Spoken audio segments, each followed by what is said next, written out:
তোমাকে, দেখো তোমাকে আর একটা সুযোগ আমি দিচ্ছি, যদি তুমি নিজেকে শুধরাতে পারো ভালো, আমার ছেলেকে যদি ভালো করতে পারো ভালো, নালে কিন্তু তোমার মজা আমি দেখাবো। দেখুন একবারে গেছেন, দেখুন হিরণ্যকশিপু ছেড়ে চলে গেছে।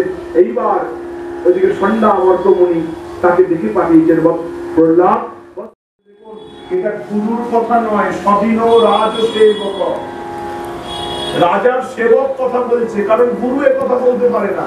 গুরু সেটাই বলবে যেটা শাস্ত্রের কথা, কিন্তু রাজ সেবক কি বলবে? যে এই কোর্সটা দেখুন ঠিক করে দিয়েছে রাজা, তার বাইরে কিন্তু রাজ সেবক কোনো কথা বলে না।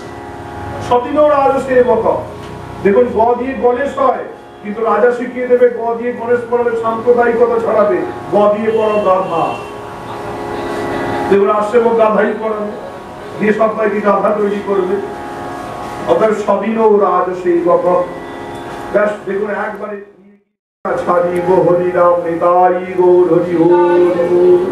তাহলে খন্ড খন্ড হয়ে যায় যদি দেহ, দেহে যদি প্রাণ না থাকে তবু হরি নাম আমি ছাড়বো না। কেন? আমি হরি ছাড়লেও হরি আমাকে ছাড়ে না। বলো কি ব্যাপার না, আমরা শিশুরা বলছে দেখো প্রহ্লাদ তুমি যে পথ ধরেছো, যে নাম করো, আমাদেরও কিন্তু ইচ্ছা হয় সেই পথ ধরতে। সাধু তো বেশ আনন্দেই আছে, কিছুই তার হয় না। এবার সে মনে মনে ভাবছে এই বুঝি কিছু হলো, এই বুঝি কিছু হলো। সকাল যায়, দুপুর যায়, রাত্রি যায়। রাত্রিরে দেখুন সারা রাত পাহারা দিচ্ছে, বুঝি রাত্রিবেলা যদি কিছু হয় ডাক্তার ডেকে আনতে পারবো, ব্যবস্থা করতে পারবো। এই করতে করতে রাত্রিরে ও বেটা ঘুমিয়ে পড়েছে, ভোরবেলা ঘুম ভেঙেছে, দেখছে সাধু স্নান টান করে ভগবানের ভোগ দিচ্ছে। আরে কিছুই তো হয়নি সাধু। সাধুকে প্রণাম করে আশীর্বাদ দিয়ে এবার কিছু বলতে যাবেন, তার আগে সাধু বলছে যাও তুমি একবার মন্দিরে ঘুরে এসো। মন্দিরে গিয়ে দেখে তার সেবিত গোবিন্দজির অর্ধেকটা কালো হয়ে গেছে। সে সাধু যে গোবিন্দ সেবা করতো, সে গোবিন্দ মূর্তির অর্ধেক অংশ মূর্তি একবারে পুরে কালো বর্ণ ধারণ করেছে। তার মানে কি, যে বিষটা সে নিয়ে এসেছিল, সে গোবিন্দের ভোগে লাগিয়েছিল, সেই ভোগটাকে গোবিন্দ আহরণ করে নিয়েছে। তাহলে বুঝুন, তাহলে যে ভক্ত ভগবানকে আশ্রয় করে, এই জন্য আমাদের শ্রীপাদ বাবাজি বড় বাবাজি মহারাজ কি বলতেন, যাই খাবে তুলসী দিয়ে খাবে। তার মধ্যে যদি কোনো বিষাক্ত ক্রিয়া ও বিষক্রিয়া থাকে, সেটি পর্যন্ত সঙ্গে সঙ্গে দূরীভূত হয়ে যায়। দেখুন ঠাকুরের কৃপায় আমরা যখন যেখানে যাই, তুলসী না থাকলেও খাদ্য গ্রহণ করার সময় এই গলায় কণ্ঠী মালা তার মধ্যে ঠেকিয়ে তাকে স্মরণ করে ভক্ষণ করা হয়।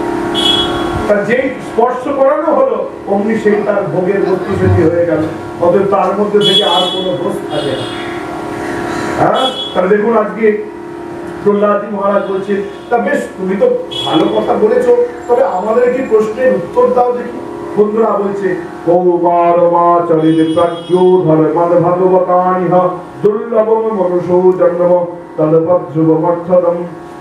আরে এখন আমাদের শিশু বয়স, এখন আনন্দ ফুর্তি করবো, এখন আবার হরিনাম কি কৌমারে আচরণ করা যায় নাকি? ও তো বুড়ো বয়সের কাজ। প্রহ্লাদজি মহারাজ বলছেন দেখো বন্ধু, প্রতিটা মানুষের কত বছর পরমায়ু থাকে জানো? শতায়ু পরমায়ু। শতায়ু পরমায়ুর মধ্যে 100 বছর বাঁচবে তার কোন স্থিরতা কারণ আছে? যদি 100 বছরই পরমায়ু ধরি, তার মধ্যে প্রথম মানে জন্ম থেকে 20 বছর পর্যন্ত শিশু ঠিকমতো জ্ঞানগম্যি হতে লেগে যায়। তাহলে 20 বছর চলে গেল, তাহলে কত রইল হাতে? 100 থেকে 20 চলে গেলে কোথাও 80।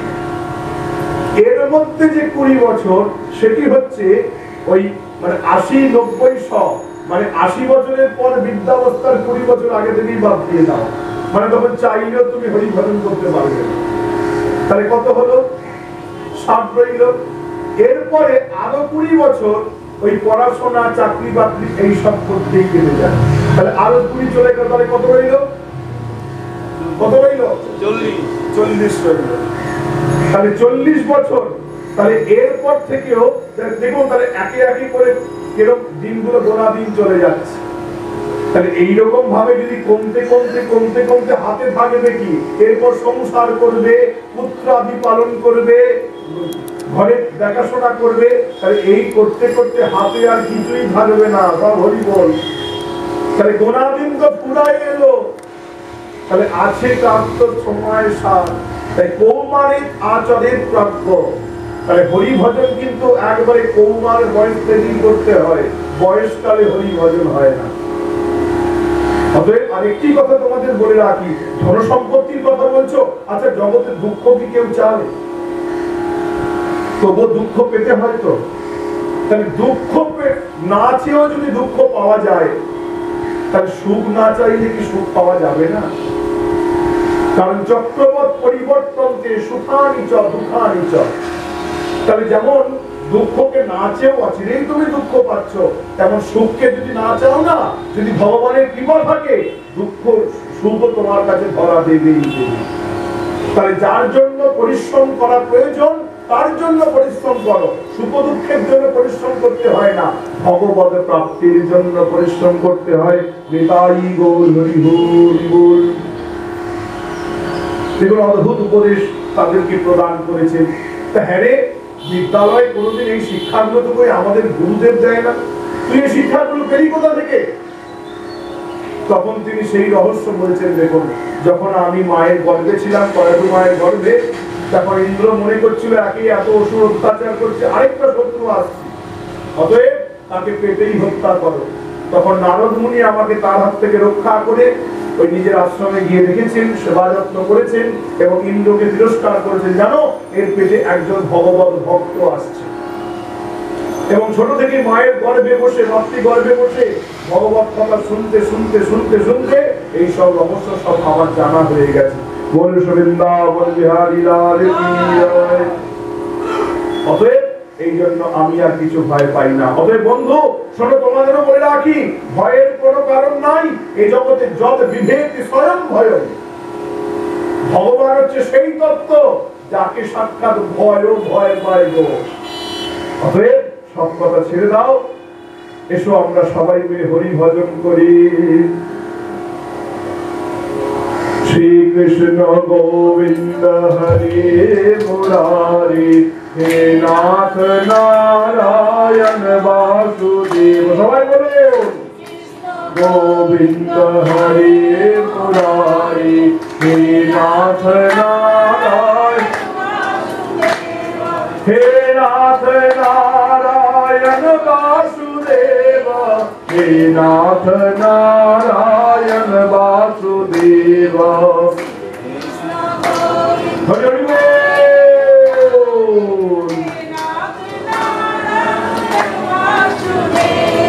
শ্রী কৃষ্ণ গোবিন্দ হরে মুরারি, হে নাথ নারায়ণ বাসুদেব।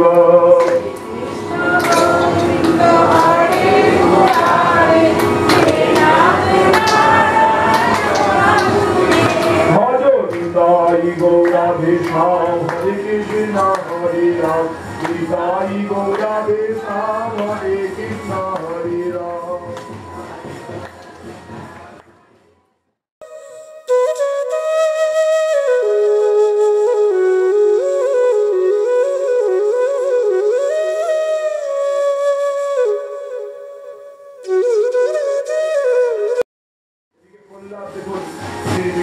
কিছুই বলে না,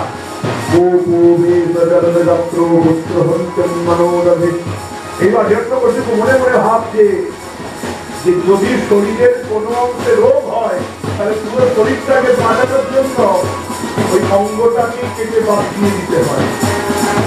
এইভাবে যদি পুত্র, তাহলে আমার যদি বিরোধ হয়,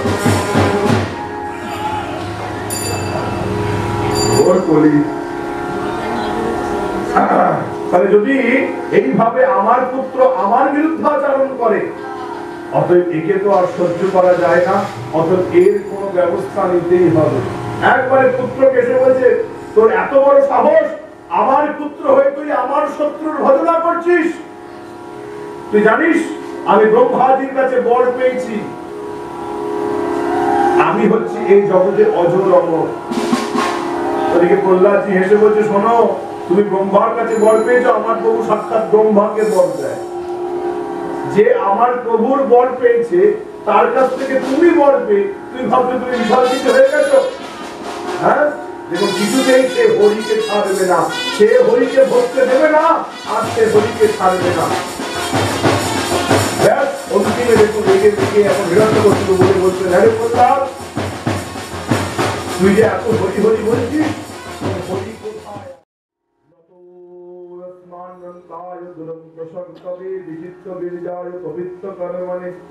দেখুন ভগবান অনেকক্ষণ যুদ্ধ করতে করতে করতে অন্তিমে একবার হিরণ্যকশিপুকে নিজের জানের মধ্যে বসিয়ে একবার দেখুন বধ করতে যাবে।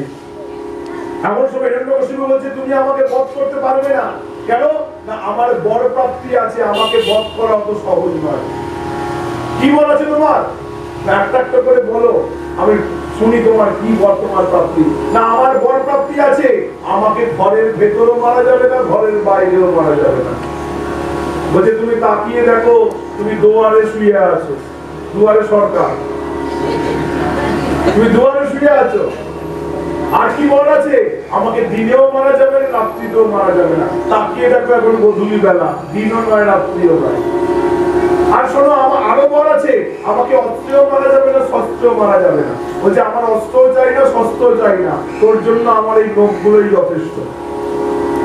তবে বলে শোনো, আরো আরো বর আছে। কি বর? 12 মাসের মধ্যে কোনো মাসে আমাকে মারা যাবে না। তুমি দেখো, এটা তোমার জন্য আমি অধিক মাস প্রস্তুত করেছি। হ্যাঁ, যত যত দেখুন একটা একটা করে যত বলে যাচ্ছি, ঘরের ভেতরে নয়, বাইরে নয়, দিনে নয়, রাতে নয়। আমাকে কোনো মানুষও মারতে পারবে না, কোনো জন্তুও মারতে পারবে না। আমার দিকে তাকিয়ে দেখো, আমি মানুষও নয়, পশুও নয়। নৃসিংহ ভগবান, বল নৃসিংহ ভগবান কি। এই বলে একবারে দুই নখ দ্বারা নৃসিংহ ভগবান একবার হিরণ্যকশিপুর পেট ফেটে রক্ত দিয়ে, রক্ত মাংস দিয়ে গলার মধ্যে ঝুলিয়ে একবারে খেলা করা শুরু করেছে। হ্যাঁ, দেখো নৃসিংহ ভগবান বধ করলেন হিরণ্যকশিপুকে। তা এরপর নৃসিংহ ভগবানের এই স্বরূপ দেখে কেউ আর তাকে শান্ত করার কথা ভাবতেই পারছে না। যেই সামনে যাচ্ছে ভগবান তার ক্রুদ্ধ হয়ে আছে, একবারে তার প্রতি গর্জন করে উঠছে। তাই যে আগে যায় গিয়ে আগে তার নিজের পরিচয় দেয়। মানবগণ গিয়ে বলছে, মানব বয়ম তব নিদেশকারী নও। তবু চিনতে পারছো আমি তোমার প্রিয় মানব, মানব বলছি। ভগবান এমন অট্টহাস্য করেছে, মানব ছুটে পালিয়ে চলে গেছে। আমি প্রজাপতি, ভগবান এমন গর্জন করেছে, একবারে প্রজাপতি পালিয়েছে। আবার গন্ধর্ব এসে বলছেন, বয়ম বিভূতি নন্নত্ব গায়িকা। হ্যাঁ, আমরা দেখুন গন্ধর্ব, ভগবানের অট্টহাস্য শুনে তারাও ছুটে পালিয়েছে। চারণগণ এসে বলছেন, হরায় বিতং হরে তবাঙ্গি পঙ্কজং ভাব পরমহস্তিতা। দেখুন ভগবানের অট্টহাসিতে তারাও ছুটে পালিয়েছে। দেখুন ব্রহ্মাজি সাক্ষাৎ দিলেন, ভগবান এমন গর্জন করেছে, ব্রহ্মার হাঁস আগে পালিয়েছে, ব্রহ্মা পালাচ্ছে পরে সঙ্গে, দাঁড়ালে দাঁড়ালে। দেখুন আজকে ভগবানের বিভৎস স্বরূপ। সবাই মিলে তখন ঠিক করলো যে স্বামী যতই রাগ করুক না কেন, একমাত্র তাকে সামলাতে পারে তার স্ত্রী। মায়ের কাছে গিয়ে বলছে, মা তুমি তোমার স্বামীকে সন্তুষ্ট করো। মা লক্ষ্মী বলছে, আমার স্বামীর ক্রোধ কিন্তু জীবনে আমি তোকে দেখি নাই। সন্তাকারম ভুজগ শরণম, আমার স্বামীর আবার ক্রোধ থাকতে পারে নাকি? একবার গিয়ে তো দেখো, ও বাবা, মা যে আরতির থালা নিয়ে গেছে, অধিষ্ঠা সুত পরিবর্তী স্থান পেয়ায় সংগীতা। এমন ভগবান হুঙ্কার করেছে, একবার থালা ফেলে দিয়ে মারবো। ভগবানকে শান্ত করে কি? দেখুন এমন সময় সবাইকে প্রহ্লাদের চরণে পড়লেন, হে প্রহ্লাদ, তোমার জন্য ভগবান আজকে এই স্বরূপ ধারণ করেছে, একমাত্র তুমি পারো তাকে সন্তুষ্ট করতে। প্রহ্লাদজি মহারাজ চুপি চুপি গিয়ে চরণে পড়লেন। সপদ মূলে পতিতং তমরে ভকম বিলোক্য দেব কৃপয়া পরিব্রতঃ অত্তাপ তৎসৃষ্ণ দদারকরম ভুজম কালাহি মিত্রস্তদিয়াং কৃতভয়ম। দেখুন প্রহ্লাদজি মহারাজ গিয়ে একবারে ভগবানের চরণটি ধরেছে। দেখুন মুখ দেখলে তো ভয় লাগবে, প্রহ্লাদ মুখের দিকে তাকালেনই না, ভগবানের চরণটা গিয়ে ধরলেন। হে প্রভু সন্তুষ্ট হোক, দেখুন প্রহ্লাদজিকে পাওয়া মাত্রই ভগবান নিজের অঙ্কের করতে বসিয়ে একবারে জিভ দিয়ে আদর করতে শুরু করেছেন, চাটতে শুরু করেছেন শান্ত হয়ে। প্রহ্লাদজি মাথায় হাত বোলাচ্ছেন প্রভু। এমন সময় প্রহ্লাদজি মহারাজকে ভগবান বলছেন, হ্যাঁ গো প্রহ্লাদ, সবাই যে আমাকে দেখে ভয় পেয়ে পালিয়ে যাচ্ছে, কই তুমি তো আমাকে দেখে ভয় পেলে না। প্রহ্লাদজি মহারাজ তখন বলছেন, ভয় কি পাবো গো প্রভু, যখন সিংহ মাতার গর্জন করে না, সিংহ শাবক তার মাথায় উঠে বসে থাকে। কারণ সে জানে যতই গর্জন করো সেসব পরের জন্য, আমার জন্য তো নয়, সে তো আমার মা, তুমি আমার প্রভু, আমার জন্য এই স্বরূপ ধারণ করেছো, তুমি আমায় কত ভালোবাসো বলো দেখি। ব্রহ্মাদয়ো সুরগণা মুনয়তো সিদ্ধ্যা সত্যৈকতানমতয়া বচসং প্রবাহি নারাধিতং পুরগুণৈ রথুনা বিপ্র কিন্তষ্টমর্হতি সমী হৈরুক্যগাপ্তে। তুমি যেই প্রেম আমাকে দিয়েছো ব্রহ্মাদয় সুরগণা, তোমার প্রিয় পুত্র ব্রহ্মা, মাতা লক্ষ্মী দেবী, তাদেরকেও কি কখনো এসব দিয়েছো, এ প্রেম দিয়েছো? ভগবান তার কথা শুনে উল্টে দেখুন তাকেই তার কাছে ক্ষমা চেয়ে বলছে, হে প্রহ্লাদ, হে ভক্ত শ্রেষ্ঠ প্রহ্লাদ, তুমি আমাকে ক্ষমা করো। কিন্তু জগতের মানুষ দেখে চমকে গেছে, ভক্ত ভগবানের কাছে ক্ষমা চায় দেখা যায়, কিন্তু ভগবান ভক্তের কাছে ক্ষমা চাইছে কেন প্রভু? ভগবান দেখুন কৃষ্ণ ভগবান প্রহ্লাদজিকে বলছে, প্রহ্লাদ, আজ পর্যন্ত এমন জগতে হয় নাই যে আমাকে ভালোবাসার পরে আমার ভক্তকে এত কষ্ট পেতে হয়েছে। হ্যাঁ, আজকে সত্যি আমারই আসতে তোমার কাছে দেরি হয়েছে প্রভু, প্রহ্লাদ তুমি আমাকে ক্ষমা করো। প্রহ্লাদজি মহারাজ বলছেন, দেখুন প্রভু, আমি তো তোমাকে ডাকতে জানি না, তোমাকে ভালোবাসতে জানি না, শুধু মনের মধ্যে এটুকুই ছিল ভাবনা, না হম বিবেম্যাদিতু তেহি ভয়ানকাস্য, আমি তোমাকে ভয় পাই না, ভক্তাৎ যৌত ভগবান গজয়ৌত পায়। তোমার ভক্ত গজরাজ ওই তোমাকে একটা পদ্ম অর্পণ করেছি। গজরাজ কোন বিশ্ববিদ্যালয়ে পড়েছে, কি মন্ত্র জানে, কিন্তু একটা পদ্ম তোমাকে অর্পণ করেছিল, তাতেই তুমি তার প্রতি সন্তুষ্ট হয়েছিলে। তো অতএব তুমি তো মন্ত্রতন্ত্রের উপাস্য নও গো। তাই দেখুন অদ্বৈতাচার্য দেখুন শিবাস পণ্ডিত বলছেন না, আমি মন্ত্রতন্ত্র জানি না হে, ও খাও আমার প্রাণ গোদ, ওই আমার মন্ত্র সারা, তাই খাও আমার প্রাণ গোড়া, এই আমার মন্ত্র সারা, আমি মন্ত্রতন্ত্র জানি না। ভগবান প্রেমের ভিখারি, ভগবান কিন্তু মন্ত্র চায় না গো, মন্ত্রতন্ত্র তার প্রয়োজন নাই। তাহলে যদি একটা পদ্ম ফুলে তুমি সন্তুষ্ট হতে পারো, ভগবান দেখুন তার উপর সন্তুষ্ট হলেন। হে প্রভু, এই জগতের মানুষ কি করে, বৃথা সংসার চিন্তা করে কাম ক্রোধ লোভ মোহের প্রতি আকৃষ্ট হয়ে কেমন ভাবে মানুষ বাস করে জানো? বহুবা সপত্না ইব বিদপতিন্নন্তি, যেমন ভাবে বহু পত্নীর মধ্যখানে একজন পুরুষ যেমন ভাবে যা অবস্থা হয়, ঠিক তেমন ভাবে এই কাম ক্রোধ লোভ মোহ ইত্যাদির মধ্যখানে পুরুষের সেই দশা প্রাপ্তি হয়। কিন্তু তবুও কন্ডু কাহিন, যেমন হাতের গা চুলকাতে বড় ভালো লাগে, কিন্তু তারপরে জ্বালা যন্ত্রণা হয়, ঠিক তেমন জগতের মানুষ সংসারকে এমন ভাবে আকৃষ্ট করে আছে, হাজার কষ্ট যন্ত্রণার পরেও তাকে ছাড়তে যেন আর ইচ্ছা করে না। অতএব প্রভু তোমার কৃপা। তবে জানো প্রভু, একটি কথা বলতে চাই, এই জগতে ভক্ত ভগবানের সম্পর্ক কিরকম জানো? বিম্ব প্রতিবিম্ব সম্পর্ক। যেমন আমরা কি করি না, প্রতিবিম্ব দেখে নিজেরা সাজিত, তার বিম্বের মধ্যে সাজালে তবে প্রতিবিম্বে সেটি দর্শন হবে। ঠিক তেমন তোমাকে যে যা প্রদান করবে সেটি ঘুরে তার কাছে এসে পৌঁছবে। বল বৃন্দাবন বিহারী লাল কি জয়। ভগবান তখন বললেন, হে প্রহ্লাদ, আমি তোমার প্রতি সন্তুষ্ট হয়েছি, আমার ইচ্ছা আমি তোমাকে কিছু প্রদান করব। প্রহ্লাদজি মহারাজ বলছেন প্রভু না, মা মা মান প্রলোভাই, দয়া করে আমাকে প্রলোভন দেখাবেন না।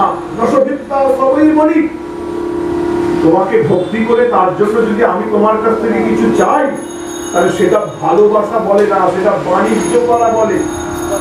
ভক্ত বলছে ভগবানের কাছে, मैं अगर कुछ चाहूं तुझे तो तू ना दे मुझे, अगर दे दे तो मैं भक्त नहीं बनिक बन जाऊंगा मैं।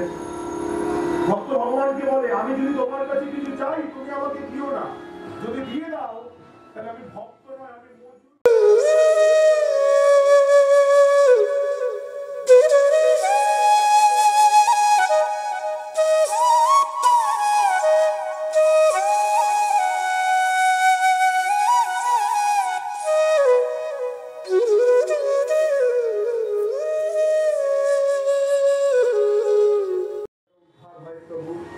ভগবান বলছেন যে আমার পুত্রের পিতা তার কি কখনো অধোগতি হতে পারে? তুমি কোনো চিন্তা করো না, যাও তুমি তার পিতার বিজ্ঞান সম্পন্ন করো। এবং আমি বলছি আমার যে ভক্ত তার 3-7-21 কুল কিন্তু ধন্য হয়ে যায়। যে ঘরে হরি ভক্ত আছে 3-7-21 পিতৃকুল, মাতৃকুল, শত্রুকুল, এই 3 দেখুন 3-7-21 কুল এই ভক্তের জন্য ভগবান কৃপায় তাদের সন্তুষ্ট করেন। বল বৃন্দাবন বিহারী লাল কি জয়।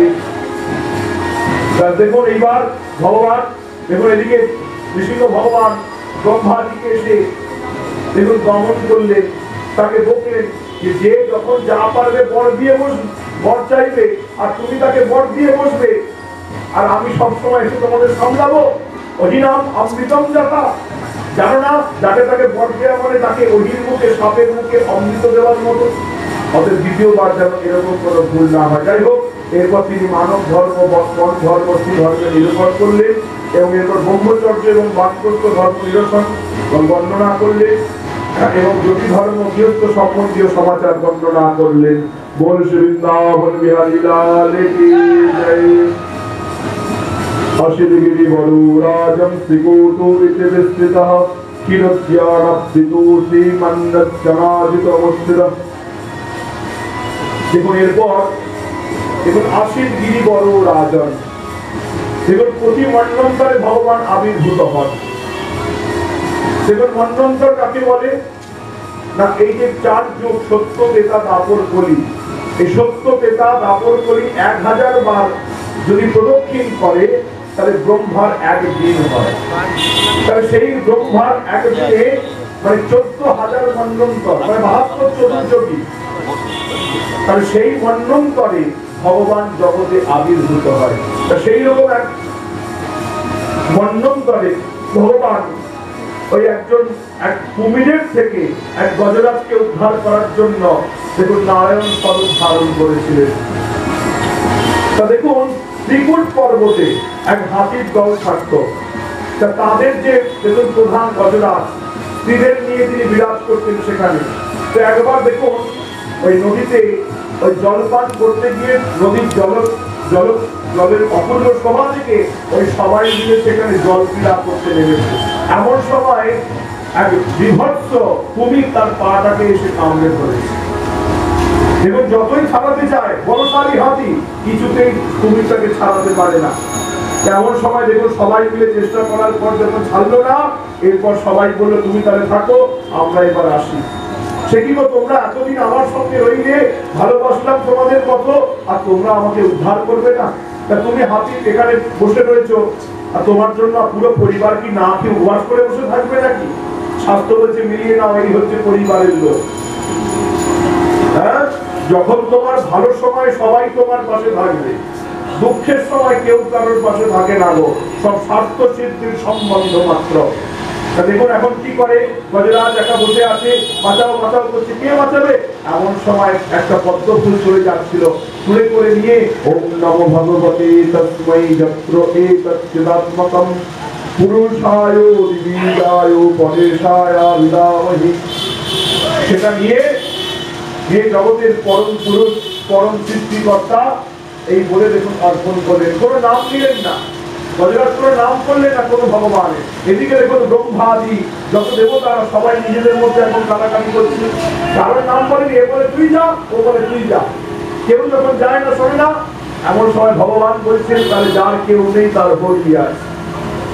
তখন ভগবান গিয়ে হাজির হলেন এবং ভগবানকে গরুড়ে আরূঢ় হয়ে আসতে দেখে এখন দেখুন সেই গজরাজ ভগবানের চরণ বন্দনা করতে শুরু করেছে।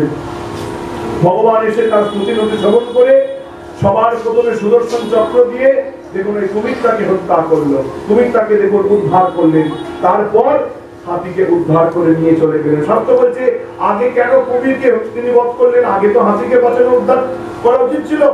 শাস্ত্র বলছে ওই যে ভগবান বলে রেখেছেন ভক্তের ভক্ত যারা প্রিয়, তাহলে ভক্ত তো উদ্ধার হবেই, কিন্তু ভক্তের চরণ যে আশ্রয় করবে তার আগে আমি উদ্ধার করবো। তাই দেখুন অবতার একের পর এক গ্রহণ করে। একবার দুর্বাসা মুনি ভগবানের কাছে গেছেন, ভগবান কৃপা করে তার গলার মালাটি দুর্বাসা মুনিকে পরিয়েছে। দুর্বাসা মুনির ভোট দিয়ে আসছেন, এমন সময় দেখেন ইন্দ্র মহারাজ ঐরাবতে যেতে সেই পথে যাচ্ছেন। তা তিনি তখন নিজের গলার মালাটা খুলে ইন্দ্রকে পরিয়েছেন। ইন্দ্র এখন বলে বসে বসে ভাবছে ভালোই হয়েছে, দেবরাজ ইন্দ্র আর এর গলার মালা তার গলার মালা পরে বেড়াই আর কি। দুর্বাসা চলে গেছে, ইন্দ্র খুলে সেটা হাতির গলায় পরিয়ে দিয়েছে। আর হাতি মালার কি বোঝে, দুজনেই পান করবো, তারপর যত ইচ্ছা লড়াই করবো, কারোর প্রাণ যাবে না, কেউ মরবে না। তো তোরা আনন্দ পেল, চলো তবে করি। কোথায় পাবো না মন্দ্রাচল পর্বত, তাকে নিয়ে এসে মন্থনী বানানো হলো। ও বাবা আনতে গিয়ে গণেশজির আরাধনা করতে ভুলে গেছে, মন্দাচল পর্বত পড়ে যাবে, এমন সময় ভগবান তাকে রক্ষা করে নিয়ে এসে বসালো। কাকে নিয়ে মন্থন হবে না বাসুকি নাথকে নিয়ে আসা হলো। এইবার ভগবান দৈত্যদেরকে বলল তোমরা এক কাজ করো, তোমরা গিয়ে ওই বাঘের ছাল করে উলঙ্গ হয়ে ঘুরে শ্মশানে মশনে ভাব, এরকম লোককে বিয়ে করে শান্তি আছে নাকি? দেখুন বাবা ক্যান্সেল। এরপরে দেখছেন সবাই তো তাকে বিবাহ করার জন্য তার দিকে মুখিয়ে আছে, একজন আছে সে নির্বিকার, লাইনেও নেই, তার দিকেও তাকায় না। কে গো? সাক্ষাৎ নারায়ণ। তা মাতা পার্বতী এখন মনে মনে ভাবছেন সবার মধ্যে কিছু না কিছু দোষ বার করেছি, এর মধ্যে একটা দোষ কি সবাই আমাকে চায়, এ কিন্তু আমাকে চায় না। এটা দোষ নয়, এটা ভালো গুণই বটে, কারণ যে লক্ষ্মীকে চায় লক্ষ্মী তার কাছে যায় না, যে চায় না তার পেছনে মাছ ওঠে।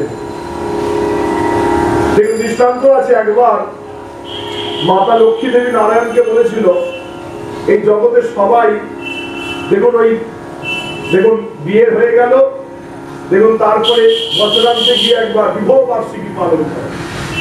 তা আমাদের যে বিয়ে হয়েছে আমাদের কি বিবাহ বার্ষিকী হবে না? নারায়ণ বলছেন আমাদের বলে অনাদি, যাদের সাদি হবে স্ব-আদি তাদের তো বিবাহ বার্ষিকী হবে না। আমি ওসব শুনছি না, আমারও একটা বিবাহ বার্ষিকী চাই। জগতে আবার 50 বছর হয়ে সেঞ্চুরির আলাদা বিবাহ বার্ষিকী পালন হয়, আলাদা করে নতুন করে বুড়ো বুড়ির বিয়ে হয়, কত রকম নিয়ম আছে না, তা আমাদের হবে না। ভগবান তখন বললেন তাহলে এক কাজ করো, সমুদ্রদেবকে পিতা বানিয়ে তুমিও আমাকে নতুন করে বিয়ে করো, সওয়াদি হও, তারপর আমাদেরও বিবাহ বার্ষিকী হবে। দেখুন বিবাহ হলো এবং তারপর থেকে দেখুন আমরা দেওয়ালের দিনে তাদের বিবাহ বার্ষিকী পালন করি। বল বৃন্দাবন বিহারী লাল কি জয়। দেখুন নারায়ণের সঙ্গে মা লক্ষ্মীর বিবাহ হয়ে গেল। দেখুন এরপরে সাক্ষাৎ দেখুন বারুণী প্রকট হলেন, তাদের দানবটা নিল। এরপর সাক্ষাৎ ধন্বন্তরী ভগবান অমৃতর কলস নিয়ে প্রকট হলো। যেই অমৃত পেয়েছে একবারে দৈত্যরা কেড়ে নিয়ে তারা সেখান থেকে পালিয়ে গেছে। অহম পূর্বম অহম পূর্বম অহমত্তরত্যামাত্মহ। দৈত্যরা কি বলছে? অহম পূর্বম অহম পূর্বম নক্তং নক্তামিতি প্রভ, আমি আগে আমি আগে, এই করতে করতে তারা সেখান থেকে নিয়ে হাজির। দেবতারাও ছুটছে, তারাও ছুটছে। ওই দেবতা দৈত্যে দেখুন অমৃত কুম্ভ নিয়ে কারাকারি করতে করতে ওই 4 জায়গায় কুম্ভের ছিটা পড়েছিল, এই জন্য 4 জায়গায় 4 কুম্ভ স্থাপন হয়ে গেল। দেখুন যাই হোক এইভাবে অমৃত কুম্ভ নিয়ে পালিয়ে গেছে। ভগবান বললেন চিন্তা করো না, যারা আমাকে আশ্রয় করে থাকে আমি তাদের সদা সর্বদা রক্ষা করি। ব্যাস ভগবান দেখুন সুন্দর মোহিনী রূপ ধারণ করে দেবতা দৈত্যদের কাছে গেছেন। ওদিকে দেবতারা তো একবারে তার রূপ সুধা দেখে একবারে ভিমনি খেয়ে গেছে। কে বই সুন্দরী? ক্যাপ্তম গঞ্জে পলাশী কুদো বা কিঞ্চিকীর্ষসি। হে পদ্মপলাশ লোচন, কাত্যম, কে তুমি, কি পরিচয় দাও? আবার কেউ কেউ বলছে তোমার বিবাহ হয়েছে তো, দেখো আমাদের মধ্যেও কিন্তু বিবাহযোগ্য পুরুষ রয়েছে, আর আমরা যে কেউ নই। বয়ং কশ্যপ দায় আদা বংশরাত মহিষার সঙ্গত, আমরাও কশ্যপজির পুত্র। অতএব দেখো আমরা আবার সমুদ্র মন্থন করেছি, আমাদের হাতে অমৃত আছে। দেখুন তাদের মধ্যে কেউ এক বলা বলি করছে, এক কাজ করো না, ওই আমাদের মধ্যে কারাকারি হচ্ছে, আমি খাবো আগে, আমি খাবো আগে। এত সুন্দর নারী বুদ্ধিমতী যখন, তার হাতে করেই নয় আমরা সবাই অমৃত পান করি। সবার মধ্যে দেখুন আনন্দ, নাও তুমি আমাদের অমৃত পাও। দেখুন ভগবান তো একটু ত্যাগ দেখাবে, নাহলে তারা বিশ্বাস করবে কি করে? হায় হায়, এই বললে তোমরা কশ্যপজির পুত্র। কশ্যপজির পুত্ররা যে এত বোকা আমি জানতাম না। বোকা মানে কাউকে চেনো না, জানো না, অজ্ঞাত পুরুষ, তার হাতে তোমরা অমৃত তুলে দিচ্ছ। দেখুন বোকার, দেখুন অশেষ দোষ যাকে বলে। ওরা এখন মনে মনে ভাবছে যে এত ত্যাগ স্বীকার করছে, সে বেটা ভালো না হয়ে যায়ই না। আমরা বুঝে গেছি তুমি উপযুক্ত লোক, অর্থাৎ তুমি আমাদের অমৃত পান করা। এমন সময় দেবতারা এসে হাজির। এরা কারা গো? এরা আমাদের হচ্ছে সৎ ভাই। তা ওরা অমৃত চাইছে যে না, ওদের দেবে না, আমাদের পাও। তখন ভগবান বলে, দেখো আমি একটা ভালো বুদ্ধি দিচ্ছি। এই অমৃতর কলসিটাই দেখছি না, গাঢ় গাঢ় অমৃতটা তলায় আছে, আর উপরে একটু জল জল মতো কেটে গেছে। আর যেমন জল কাটে না, তা সেই ওপরের ওই জল কাটাটা ওদের খাইয়ে দিই, আর গাঢ় গাঢ় অমৃতটা তোমাদের পাও। বেশ বেশ বেশ, যা বুদ্ধি তুমি তাই করো। ব্যাস এই বলে এখন অমৃত যত দেবতাদের তিনি পাওয়াচ্ছেন, আর দৈত্যদের তাকিয়ে মিষ্টি করে হেসে দিচ্ছেন। তারা পাচ্ছে অমৃত, আর এরা পাচ্ছে ভগবানের মিষ্টি হাসির অমৃত দৈত্যরা। এদিকে সর্বভানু নামক দৈত্যের সন্দেহ হয়ে গেছে, কিছুটা একটা গড়বড় আছে এখানে। সূর্য আর চন্দ্রের মাঝখানে তিনি দেবতা সেজে বসে পড়েছে। ব্যাস অমৃত গলায় ভগবান দিয়েছেন, এমন সময় সূর্যচন্দ্র ইশারা করে দিল, আর ভগবান সঙ্গে সঙ্গে দেখুন সুদর্শন চক্র দিয়ে গলা কেটে দিল। তো সর্বভানু হয়ে গেল কে? রাহু আর কেতু। আর ওই যে অমৃত গলায় ঢুকে গেছিল, ওই রক্ত কুমোর যেগুলো ছিল, ওই মাটিতে পড়ে হয়ে গেল পেঁয়াজ আর রসুন। যারা যারা পেঁয়াজ আর রসুন বেশ অমৃতের মতো খায়, তারা ওই রাক্ষসের রক্ত পান করে, ভাগবত বলছে। দেখুন যাই হোক, এইবার দেখুন সর্বভানু হয়ে গেল। এইবার সে অমৃত পান করিয়ে চলে গেল।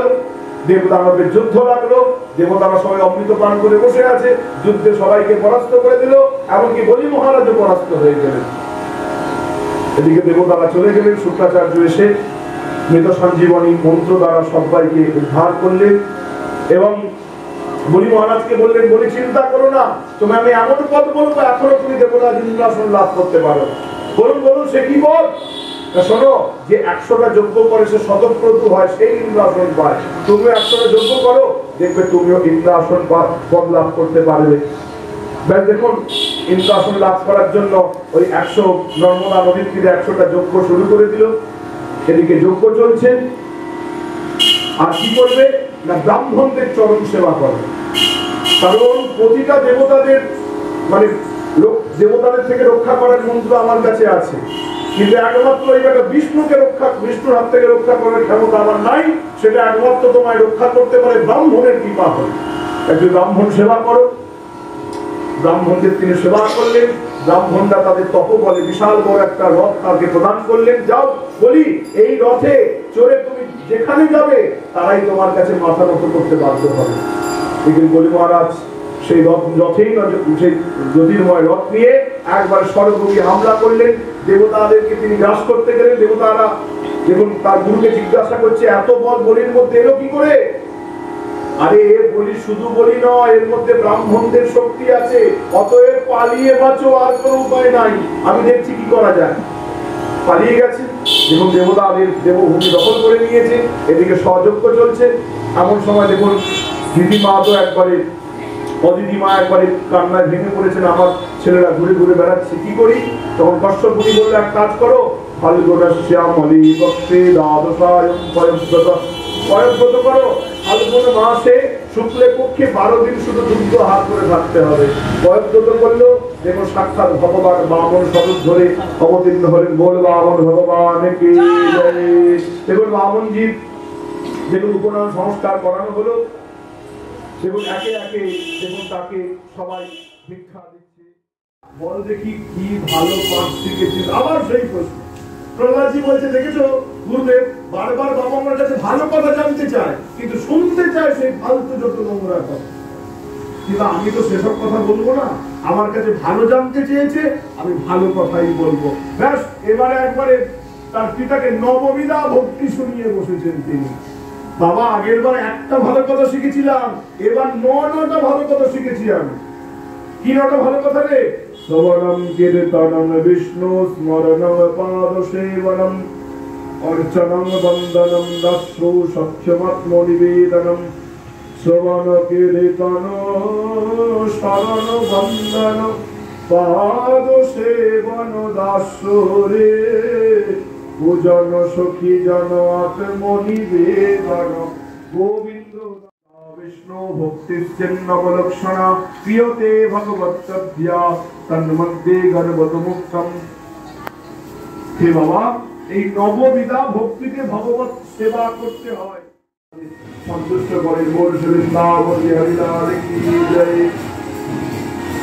দেখুন এইবার ভগবান, দেখুন এদিকে নৃসিংহ ভগবান ব্রহ্মাদিকে এসে দেখুন দমন করলেন, তাকে বললেন যে যখন যা পারবে বর দিয়ে বর চাইবে, আর তুমি তাকে বর দিয়ে বসবে, আর আমি সবসময় এসে তোমাদের সামলাবো।